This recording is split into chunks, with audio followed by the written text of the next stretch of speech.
എല്ലാവർക്കും വിനീത നമസ്കാരം. ശ്രീമദ് ഭാഗവതം ദശമസ്കന്ധമധ്യായം 84, ശ്ലോകം 57 മുതൽ 71 വരെ 15 ശ്ലോകങ്ങൾ. ഈ 15 ശ്ലോകങ്ങളോട് കൂടിയിട്ട് 84-ാമത്തെ അധ്യായം ഇവിടെ സമാപിക്കുകയാണ്. അങ്ങനെ ആ സമന്ത പഞ്ചക തീർത്ഥത്തില് ഭഗവാനോട് കൂടിയിട്ട് താമസിച്ച് മതിയായില്ലേ ആർക്കും, ബന്ധുജനങ്ങൾക്കും എല്ലാവർക്കും. ശ്രീകൃഷ്ണ ഭഗവാന്റെ കൂടെയല്ലേ എല്ലാവരും ഭഗവാനെ കണ്ടുകൊണ്ട് ഭഗവാന്റെ ആദിത്യം അനുഭവിച്ചുകൊണ്ട് അങ്ങനെ വളരെ സന്തോഷത്തോടു കൂടി കഴിഞ്ഞ് പിന്നെ അവര് വളരെ ദുഃഖത്തോടു കൂടിയിട്ട് ഭഗവാനെ പിരിയണല്ലോ, അവിടുന്ന് പോകണല്ലോ എന്നുള്ള ആ വിഷമത്തോടു കൂടിയിട്ട് തിരിച്ചു പോകണം. ഓം നമോ ഭഗവതേ വാസുദേവായ. ഓം നമോ ഭഗവതേ വാസുദേവായ. കൃഷ്ണായ വാസുദേവായ ഹരേ പരമാത്മനേ പ്രണതക്ലേശനാശായ ഗോവിന്ദായ നമോ നമഃ. നാരായണം നമസ്കൃത്യ നരം ചൈവ നരോത്തമം ദേവീം സരസ്വതീം വ്യാസം തതോ ജയമുദീരയേ.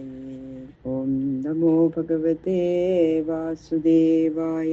ഗംഗണപതയേ നമഃ. സംസരസ്വത്യേ നമഃ. ഗുരുഭ്യോ നമഃ. ഓം നമോ ഭഗവതേ വാസുദേവായ.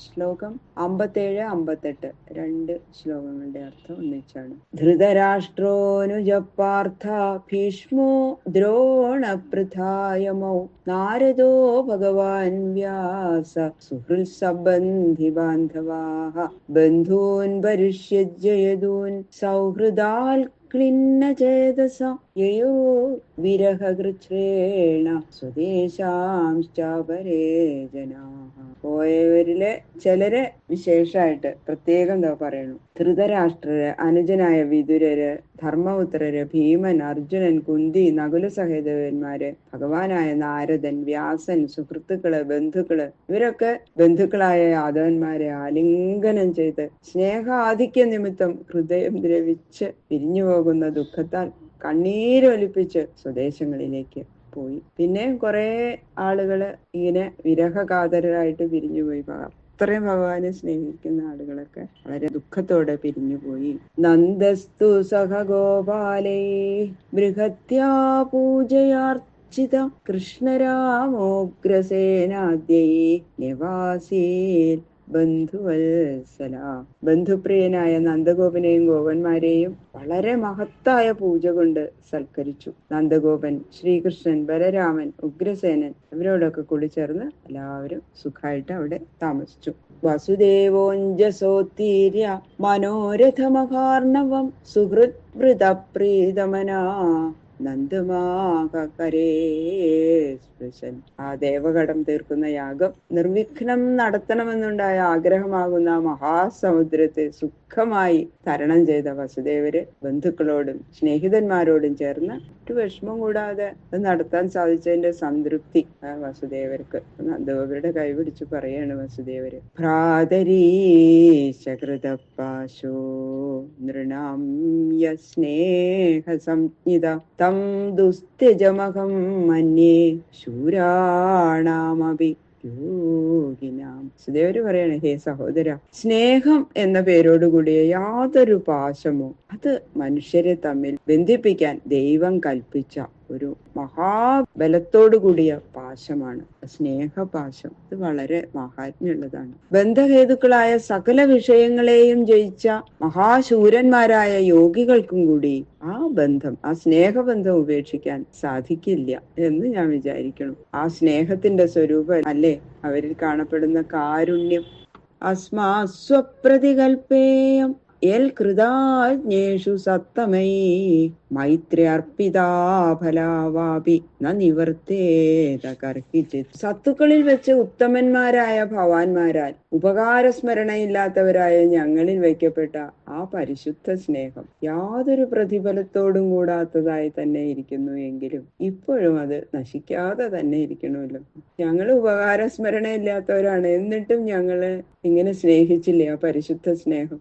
എത്ര ഉപകാരം ചെയ്താലും ആ കടം വീടില്ല എന്ന് പറയാണ്. പ്രാഗകൽപ്പാച്ച കുശലം ഭ്രാതർവോ നാചരാമഹി അധുനാ ശ്രീമദാന്ധാക്ഷ ന പശ്യാമ പുരസ്സത. ഹേ സഹോദര, നിങ്ങൾ ഞങ്ങൾക്ക് ചെയ്ത ഉപകാരത്തിനും സ്നേഹത്തിനും സദൃശമായ വിധം പ്രത്യുപകാരം ചെയ്യാനും സ്നേഹിക്കാനും ഞങ്ങൾക്ക് ശക്തിയില്ല. അതുകൊണ്ട് ഇതിനു മുമ്പ് ഞങ്ങൾ നിങ്ങൾക്ക് പ്രിയമായ യാതൊരു കാര്യവും ചെയ്യാതിരുന്നു. ഒന്നും നിങ്ങൾക്ക് വേണ്ടി ഞങ്ങൾക്ക് ചെയ്യാൻ സാധിച്ചില്ല. ഇപ്പോ ഞങ്ങള് ഐശ്വര്യാധിക്യ നിമിത്തം കണ്ണു കാണാത്തവരായിട്ട് മുമ്പിൽ വന്ന് നിൽക്കുന്ന സജ്ജനങ്ങളെ അറിയാത്തവരായിട്ടും ഭവിച്ചു. ഈ രണ്ട് ദോഷ നിമിത്തവും നിങ്ങൾക്ക് മുമ്പും ഇപ്പോഴും ഞങ്ങളെ കൊണ്ട് യാതൊരു പ്രയോജനവും ഉണ്ടായിട്ടില്ല.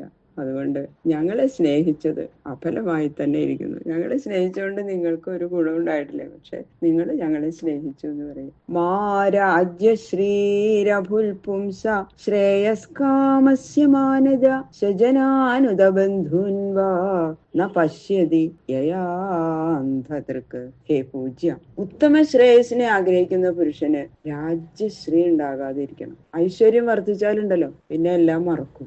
എന്തുകൊണ്ടെന്നാൽ രാജ്യ ഐശ്വര്യം ഉണ്ടാകുമ്പോ കണ്ണു കാണാതെയാവും. അന്ധപ്രായരായ ഐശ്വര്യമത്തന്മാര് സ്വന്തം ജനങ്ങളെയും ബന്ധുക്കളെയും കൂടി അറിയണില്ല, സ്വാർത്ഥരായിട്ട് മാറും എന്ന് പറയുന്നു. ശ്രീശുക ഉവാച ഏവം സൗഹൃദ ശൈഥില്യ ചിത്ത ആനകദുന്ദുഭി രുരോധ തൽകൃതാം മൈത്രീം സ്മരൻ അശ്രുവിലോചന. ഇങ്ങനെ സ്നേഹം നിമിത്തം അലിഞ്ഞ മനസ്സോടുകൂടിയ വസുദേവര് നന്ദഗോപര് തനിക്ക് ചെയ്ത ഉപകാരത്തെ വിചാരിച്ച് അനന്തജലം കണ്ണിൽ നിറഞ്ഞവനായിട്ട് കരഞ്ഞു. ഇത്രയും ഉപകാരം ഞങ്ങൾക്ക് നിങ്ങൾ ചെയ്തു, എന്നിട്ട് ഒന്നും ഞങ്ങൾക്ക് ചെയ്യാൻ പറ്റില്ലല്ലോ, ഞങ്ങൾ എന്തൊരു ഉപകാരസ്മരണയില്ലാത്തവരാണ് എന്നൊക്കെ പറഞ്ഞിട്ട് അങ്ങനെ വല്ലാത്ത പശ്ചാത്താപത്തോടു കൂടിയിട്ട് കരയണം. നന്ദസ്തു സഖ്യു പ്രിയഗൃൽ പ്രേംണാ ഗോവിന്ദരാമയോ അദ്യശ്വ ഇതി മാസാൻ സ്ത്രീൻ യദുഭിർമാനിതോ വസൽ. പ്രിയനായ ആ വസുദേവന്റെ ഇഷ്ടം അനുസരിക്കാൻ നിശ്ചയിച്ച നന്ദഗോപര് ശ്രീകൃഷ്ണനോടും ബലരാമനോടുള്ള പ്രേമാധിക്യം അവരെ വിട്ടു പോവാൻ തോന്നണില്ല. അപ്പൊ രാവിലെ പുറപ്പെടും, അപ്പൊ വിചാരിക്കും വൈകുന്നേരം പോവാം, വൈകുന്നേരം ആവുമ്പോ നാളെ ആവാം. ഇങ്ങനെ 3 മാസം, ഇന്ന് നാളെ ഇന്ന് പോണ്ടാന്ന്, നാളെ പോയാ പോരാ, ശരി, അപ്പൊ വിട്ടു പോവാൻ തോന്നില്ല. അങ്ങനെ 3 മാസം താമസിച്ചു എന്നാ പറഞ്ഞ അവിടെ. തതക്കാമേ പൂര്യമാണ സവ്രജ സഹബാന്ധവ പരാർത്ഥ്യാഭരണ ക്ഷൗമനാനാർഘ്യ പരിച്ഛദൈഹി വസുദേവോഗ്രസേനാഭ്യാം കൃഷ്ണോദ്ധവ ബലാദിഭി ദത്തമാദായ പാരിബർഹം യാപിതോ യദുഭയോ.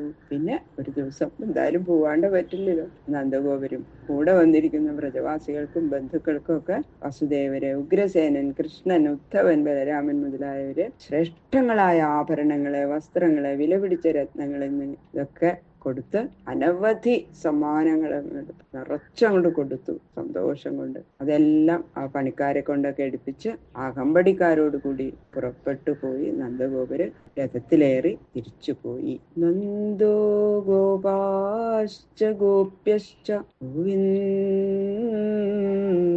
ചരണാംബുജേ മനക്ഷിപ്തം പുനർഹർത്തും അനീശാ മധുരാം. നന്ദഗോപര്, മറ്റു ഗോപന്മാര്, ഗോപസ്ത്രീകളെ ഇവരൊക്കെ ശ്രീകൃഷ്ണപാദത്തിൽ വെച്ചിരിക്കുന്ന മനസ്സിനെ പിൻവലിക്കാൻ കഴിയാത്തവരായിട്ട് കൃഷ്ണനെ തന്നെ സ്മരിച്ചുകൊണ്ട് മധുരയിലേക്ക് തിരിച്ചുപോയി. അവരുടെ മനസ്സ് ഭഗവാന്റെ പാദത്തില, ശരീരം അങ്ങനെ പോയിന്ന് മാത്രം. ബന്ധുഷു പ്രതിയാദേശു വൃഷ്ണയ കൃഷ്ണദേവതാഃ വീക്ഷ്യ പ്രാവൃഷമാസന്നാം ദ്വാരവതീം പുന. ബന്ധുജനങ്ങളെല്ലാവരും അവരവരുടെ സ്ഥാനങ്ങളിലേക്ക് പോയപ്പോ ശ്രീകൃഷ്ണ സഹിതരായ വൃഷ്ണികള് വർഷക്കാലം സമീപിച്ചിരിക്കുന്നതായി അറിഞ്ഞ ഉടനെ ദ്വാരകയിലേക്ക് പോയി. പിന്നെതാ നല്ല മഴക്കാലം വരെയായി, നമുക്ക് ദ്വാരകയിലേക്ക് തന്നെ പോവാന്ന് പറഞ്ഞിട്ട് എല്ലാവരും കൂടി ഭഗവാന്റെ കൂടെ ദ്വാരകയിലേക്ക് തിരിച്ചുപോയി. ജനേഭ്യ കഥയാഞ്ചക്രു യദുദേവ മഹോത്സവം യദാസേ തീർത്ഥയാത്രായാം സുഹൃസന്ദർശനാദികം. തീർത്ഥയാത്രയിലെ യദുരാജാവായ ഉഗ്രസേന മുതലായവർക്കുണ്ടായ ആ മഹോത്സവത്തെയും അവിടെ കണ്ട സുഹൃത്തുക്കളുടെയും ബന്ധുക്കളുടെയും ഒക്കെ വിശേഷങ്ങള് ആ വൃഷ്ണികള് ജനങ്ങളോട് പറഞ്ഞു കേൾപ്പിച്ചു. അവിടുത്തെ എന്തായിരുന്നു അവിടുത്തെ താമസം എല്ലാം വിസ്തരിച്ചിങ്ങനെ പറഞ്ഞു കൊടുക്കുക ദ്വാരകാവാസികളോട്. ഇത് ശ്രീമൽ ഭാഗവതേ മഹാപുരാണേ പാരമഹംസ്യാം സംഹിതായാം ദശമസ്കന്ധേ ഉത്തരാർദ്ധേ തീർത്ഥയാത്രാനുവർണ്ണനം നാമ ചതു അശീതിതമോധ്യായ. സർവത്ര ഗോവിന്ദനാമ സങ്കീർത്തനം. ഗോവിന്ദ ഗോവിന്ദ. ഈ 84-ാമത്തെ അധ്യായം ആ ശ്രീകൃഷ്ണ ഭഗവാന്റെ ശ്രീപാദങ്ങളിൽ സമർപ്പിക്കുന്നു. കായേന വാച മനസേന്ദ്രിയൈർവാ ബുദ്ധ്യാത്മനാ വാ പ്രകൃതേ സ്വഭാവാത് കരോമി യത് യത് സകലം പരസ്മൈ നാരായണായേതി സമർപ്പയാമി. സർവം ശ്രീകൃഷ്ണാർപ്പണമസ്തു.